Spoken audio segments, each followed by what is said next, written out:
Quand est-ce que le peuple de Dieu, qui a les Écritures et les connaît si bien dans la lettre, viendra-t-il à réaliser et à reconnaître que si, en vérité, il a été crucifié avec Christ, s'il est mort dans sa mort et est ressuscité avec lui, il a reçu l'Esprit et à la lumière demeurant en lui. Pour vous, l'onction que vous avez reçue de lui demeure en vous, et vous n'avez pas besoin qu'on vous enseigne. Mais comme son onction vous enseigne toutes choses, 1 Jean 2, 27. Quand les chrétiens vont-ils se rendre compte de cela?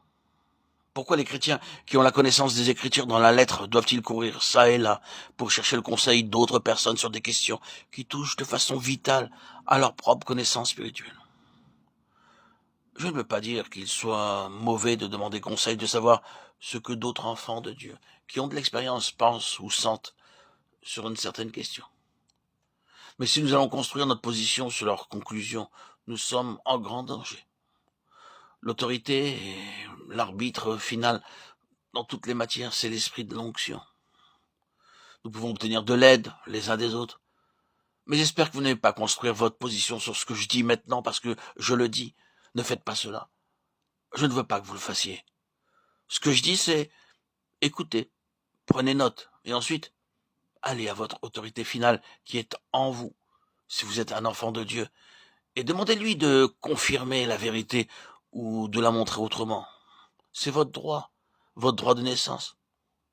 Le droit de naissance de chaque enfant de Dieu, c'est d'être dans la lumière de l'esprit, de lumière qui demeure en lui, l'esprit de Dieu.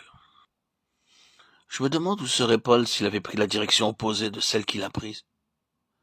Mais lorsqu'il plut à celui qui m'avait mis à part dès le sein de ma mère, de révéler en moi son fils aussitôt, je ne consultai ni la chair ni le sang, et je ne montai point à Jérusalem vers ceux qui furent apôtres avant moi. Mais je partis pour l'Arabie. Galates 1, 15, 17. Je me demande, que se serait-il passé s'il était monté à Jérusalem et avait exposé chaque question devant ceux qui étaient apôtres avant lui? Nous savons par des événements subséquents que probablement il lui aurait dit, regarde, fais attention, Paul. Tu nous dis que sur la route de Damas, Jésus est supposé t'avoir dit quelque chose au sujet d'aller vers les païens. Sois prudent. Ils auraient tenté de le dissuader de cette affaire. Vous savez ce qui s'est passé plus tard? Vous savez comment, sur ce point même, Pierre a été pris agissant avec dissimulation? Vous savez comment ces apôtres qui étaient avant lui à Jérusalem étaient tout le temps très circonspects à l'égard des païens?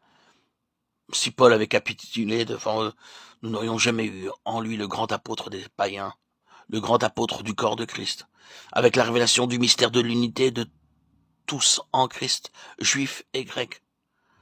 Paul n'a pas soumis cette chose, même à ceux qui étaient des apôtres avant lui, pour leur demander s'ils avaient raison ou pas, si cela leur semblait bon ou mal. Oh non, non. À Damas, il reçut l'onction. Ananias avait mis ses mains sur lui, il avait reçu l'Esprit. Depuis ce jour, bien que Paul ait été totalement disposé et heureux d'avoir communion avec ses frères, qu'il n'ait jamais pris une position supérieure ou indépendante, qu'il ait toujours été ouvert au dialogue, il était toutefois un homme gouverné par l'Esprit.